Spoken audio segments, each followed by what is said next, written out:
নমস্কার বন্ধুরা, মালতীর হ্যাংলা ছেলে তোমাদের সবাইকে স্বাগতম। আজকে তোমাদের জন্য দারুণ একটা রেসিপি নিয়ে এসেছি। আমরা তো বন্ধুরা চিকেন কষা, তারপরে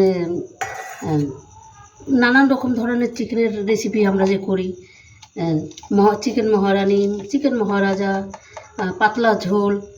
তাই ভাবলাম আজকে তোমাদের সাথে দারুণ একটা আমি রেসিপি শেয়ার করব, একটা ইউনিক রেসিপি। আজকে আমি চিকেন আচার করব, চিকেন আচার। সেই জন্য আমি এখানে দিয়ে দিলাম লবণ আর আদা রসুন বাটা, আর দিয়ে দিলাম হলুদ, তার সাথে দিয়ে দিচ্ছি জিরার গুঁড়ো, ধনিয়ার গুঁড়ো, একটু গরম মশলা, আর এবার দিয়ে দিলাম একটু কাশ্মীরি লঙ্কার গুঁড়ো। এটা দিয়ে পুরো আমি আধ ঘন্টা ম্যারিনেট করে আমি রেখে দেবো। আধ ঘন্টা বাদে আমি ফিরে আসছি। আর তোমরা বন্ধুরা পুরো ভিডিওটা দেখতে থাকো। এটা আমি কিভাবে এই রেসিপিটা তৈরি করছি, তোমরা পুরো ভিডিওটা দেখতে থাকো, দারুণ লাগবে কিন্তু। চিকেন আচারটা যেরকম দেখতে সুন্দর, সেরকম কিন্তু খেতেও দারুণ। আর তোমরা পুরো ভিডিওটা দেখতে থাকো। এটা আমি মেখে পুরো আধ ঘন্টা আমি রেখে দেবো। আধ ঘন্টা বাদে আমি আসছি। আর এখানে তোমরা কিন্তু একদমও সলিড নিতে পারো, আমি সলিডগুলো কেটে নিয়েছি। আর আমি বলছিলাম সলিড নিয়ে আসতে, তার সাথে দেখো হাড়গুলো নিয়ে এসে আমি কী করবো, ওই সহই আমি দিয়ে দিচ্ছি, অসুবিধা নেই কোনো। এবার এটাকে আমি ঢাকা দিয়ে আধ ঘন্টা আমি রেখে দিচ্ছি। আধ ঘন্টা বাদে আমি ফিরে আসছি। বন্ধুরা দেখো, আধ ঘন্টা বাদে কিন্তু আমি ফিরে আসলাম। আমার মাংসটা কিন্তু এই দেখো ম্যারিনেট খুব সুন্দর হয়েছে। আর এখানে তো সব মশলা আমি দিয়েই দিয়েছি। আর এখানে আমি ফোড়নে দিয়ে দিলাম পাঁচফোড়ন। কেন, এটা যতক্ষণে তোমার ওই আচার, চিকেন আচার, সেই জন্য আমি পাঁচফোড়ন দিয়ে দিলাম এখানে। আর বন্ধুরা, সেই আচারের যেই মশলাটা তৈরি করতে হয়, সেই মশলাটা কিন্তু আমার আগের দিয়ে তৈরি করা আছে। বেশ কয়েকদিন আগেই আমি মশলাটা তৈরি করেছি, সেই জন্য আজকে আমি তৈরি করলাম না।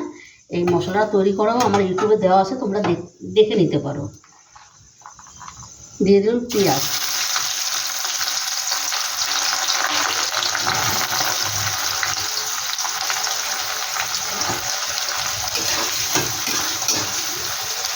সাথে দিয়ে দিচ্ছি বেশ কিছু রসুন।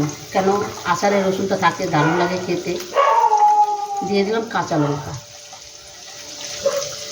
এটা একটু ঝাল ঝাল করেই করবো, আচ্ছা একটু ঝাল ঝাল হবে, দারুণ লাগবে কিন্তু।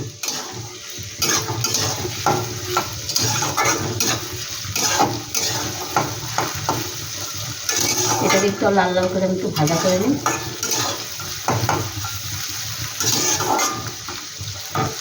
আর বন্ধুরা, এই আচার চিকেনটা খেতে দারুণ দারুণ লাগে, অসাধারণ লাগে। আমরা তো অনেক ধরনের অনেক চিকেন করে খেয়ে রেখেছি, তাই ভাবলাম আর ভালো লাগছে না একঘেয়া ওই চিকেন সেই চিকেন। যাক, আজকে আমি বন্ধুদের সাথে শেয়ার করি একটা আচার চিকেন।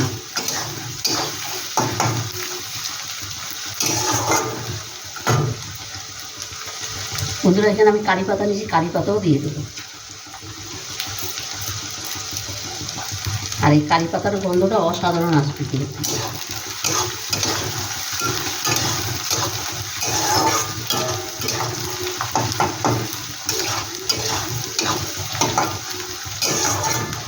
এবার আমি চিকেনটা দিয়ে দেবো। এটার মধ্যে কিন্তু কোনো জল পড়বে না, জল ছাড়াই এই চিকেনটা রান্না হবে।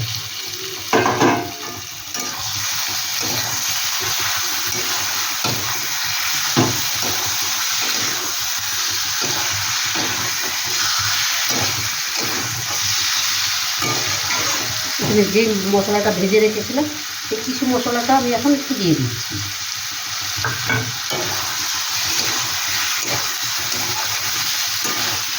এবার আমি ঢাকা দিয়ে রান্নাটা করব, জল ছাড়াই এটা রান্না হবে।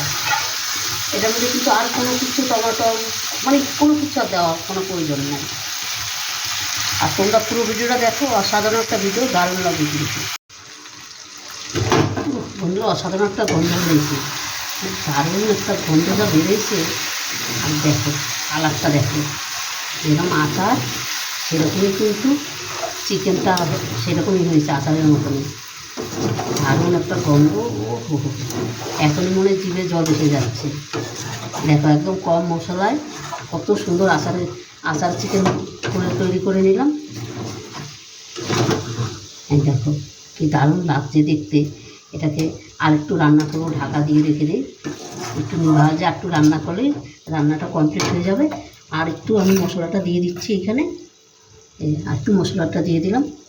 এটা কিন্তু দেখো অল্প মশলায় অল্প সব কিছুতেই রান্নাটা দারুণ হয়ে গেল। বন্ধুরা রেসিপিটা ভালো লাগলে তোমরা লাইক কমেন্ট শেয়ার করবে, বেশি বেশি করে শেয়ার করবে, আর বন্ধুদেরকে দেখার সুযোগ করে দিবে।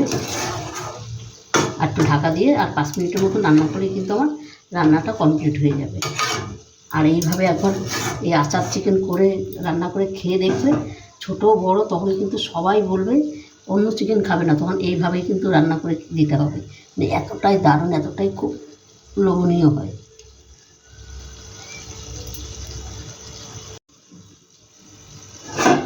বন্ধুরা দেখো 5 মিনিট বাদে আমি ফিরে আসলাম, আর অসাধারণ হয়েছে দেখো। এই দেখো দারুণ হয়েছে। বন্ধুরা রেসিপিটা কেমন লাগলো তোমরা লাইক কমেন্ট শেয়ার করবে, বেশি বেশি করে শেয়ার করবে। রেসিপিটা ভালো লাগলে প্লিজ প্লিজ আমার চ্যানেলটা একটা সাবস্ক্রাইবার করে দেবে। এবার আমি গ্যাসটাও বন্ধ করে দিলাম। আর দেখো সত্যি বলছি অসাধারণ, তোমরা একবার অন্তপক্ষে এইভাবে তৈরি করে খেয়ে দেখবে, দারুণ লাগবে কিন্তু। বন্ধুরা তবে আজকে আসছি, কালকে আবার দেখা হবে নতুন কোনো রেসিপি নিয়ে। তোমরা ভালো থেকো, সুস্থ থেকো, টাটা, বাই বাই।